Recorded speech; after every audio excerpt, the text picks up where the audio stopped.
Hello, my name's Father Mike Fitzpatrick. I'm the pastor of St. Peter Catholic Church in West Brandywine, Chester County, Pennsylvania. Many Catholics today are talking about the upcoming Supreme Court decision in the Dobbs case. Others are familiar with the decision of Archbishop Cordileone of San Francisco to notify Speaker of the House Nancy Pelosi that she should no longer be admitted to communion. I want to talk about some of those concerns and the pastoral approach that Archbishop Cordileone has taken, as well as our own pastoral approach here at St. Peter Parish, our decision to help women at every stage of pregnancy and to support families after children are born. Archbishop Cordileone recently sent a letter out to all of his priests in the Archdiocese of San Francisco. He wanted to inform them of the attempts that he had made to meet with and speak with Speaker Pelosi ever since she announced her intention to continue to work for abortion rights at every stage.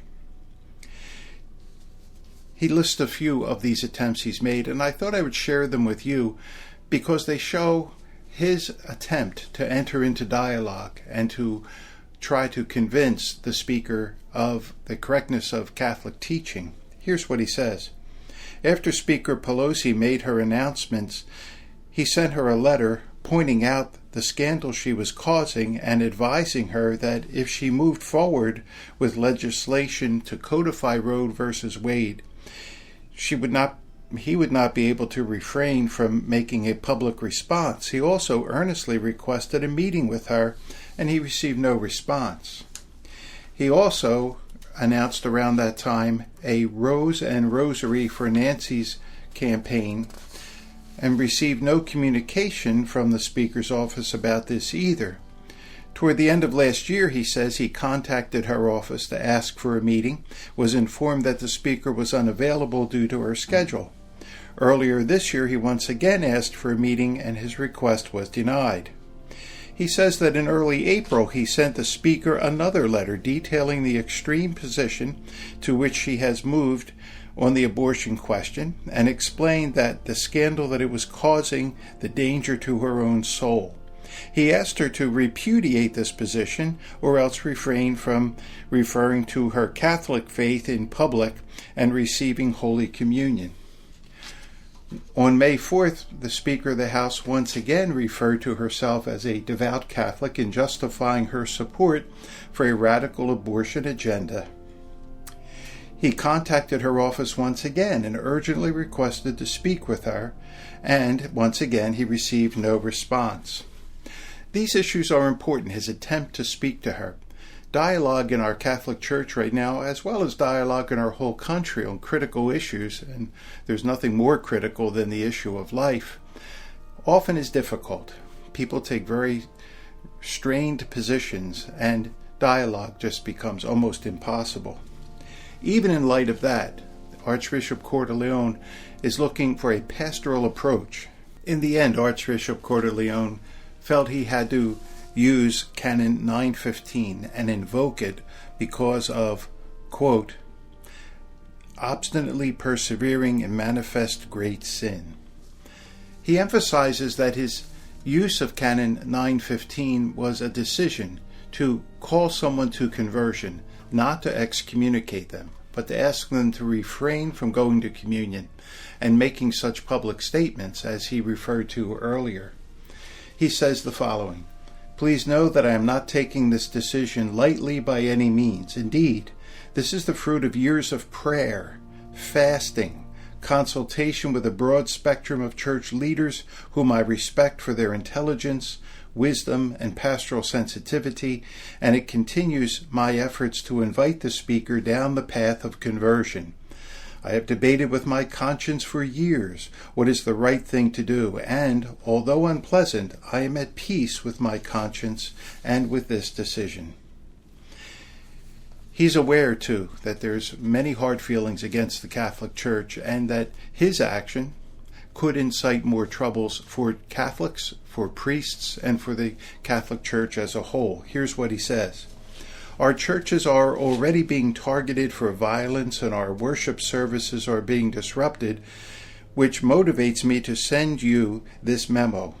Last week I asked you to be more attentive to security measures in your own properties.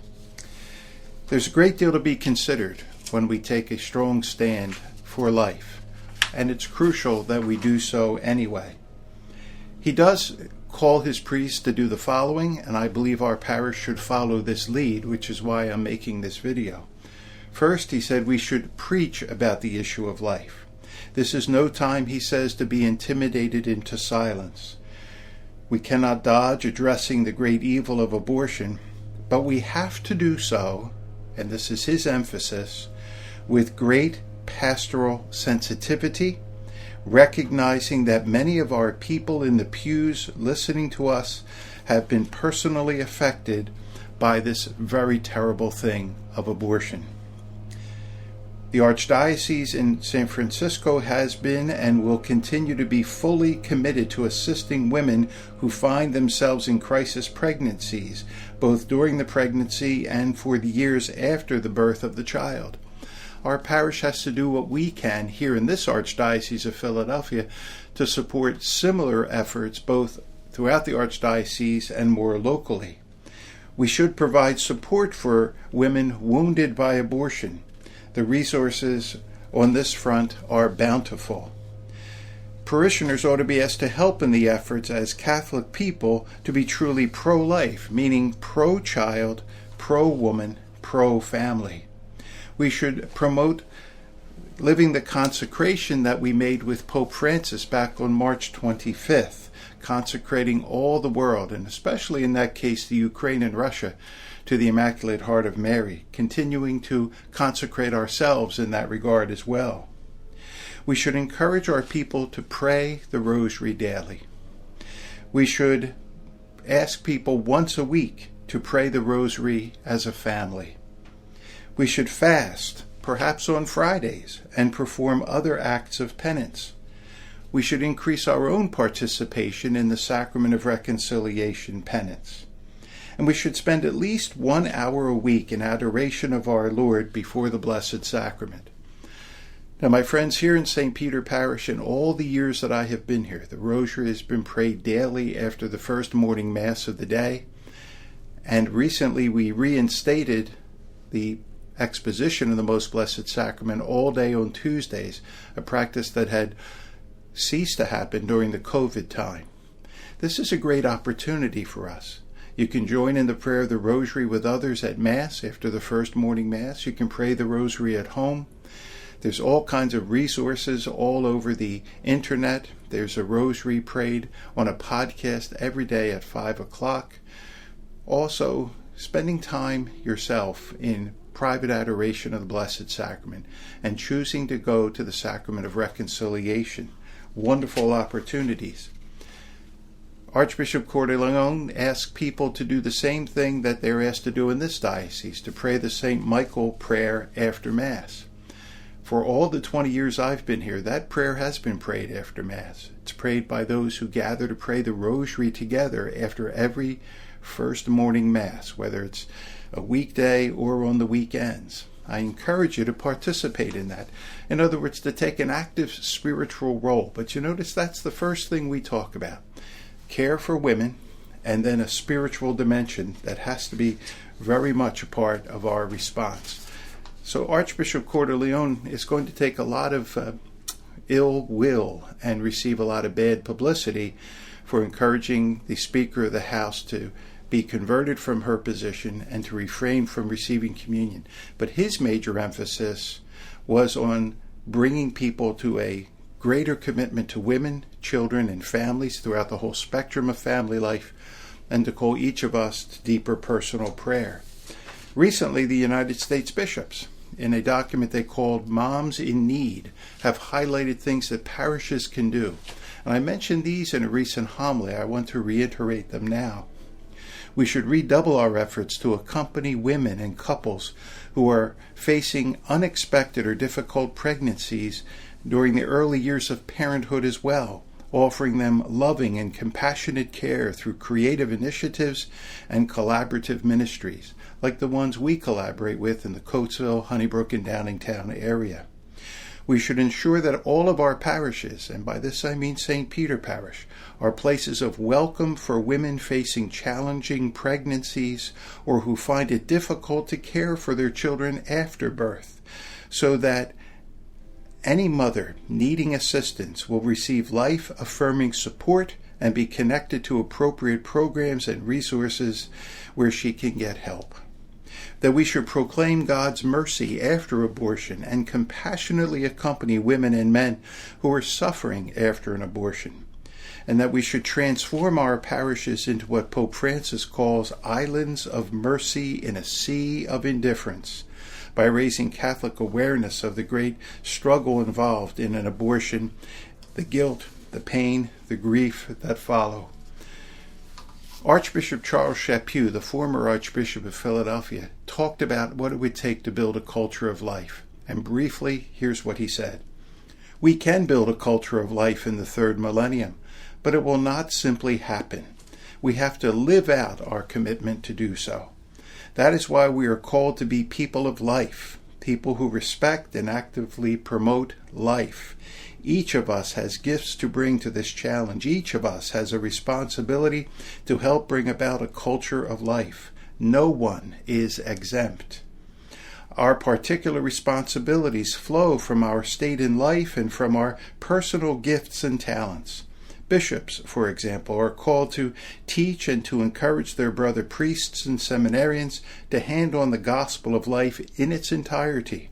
Catechists, teachers, theologians are asked to teach persuasively on behalf of the unborn children and their mothers, because this is where today's struggle is most costly in human lives. Parents face the challenge of raising their children to welcome new life as a gift from God, to respect those who are advanced in years, and to comfort the sick and the lonely. Political leaders have a responsibility to make courageous choices in support of life, especially through legislative measures that protect those who are mortally threatened, children not yet born, and those who are very old or very sick. All of us have a responsibility to participate in the social and political life of our nation to ensure that laws do not violate the right to life and that they protect and promote life itself and the common good. To transform society, he says, we are called to live and celebrate the gospel of life in our daily lives, lives marked by self-giving love for others. And here he quotes Pope John Paul II, "Thus, may the people of life constantly grow in number, and may a new culture of love and solidarity develop for the true good of the whole of human society." So in the end, we continue to promote life by the actions and the words that we use, by entering into dialogue even with those with whom we strongly disagree. We call people to conversion. And then we give by our example a testimony of our willingness to support those at every stage of life, but especially the most vulnerable, especially the children in the womb, their mothers and their fathers. I thank you for listening.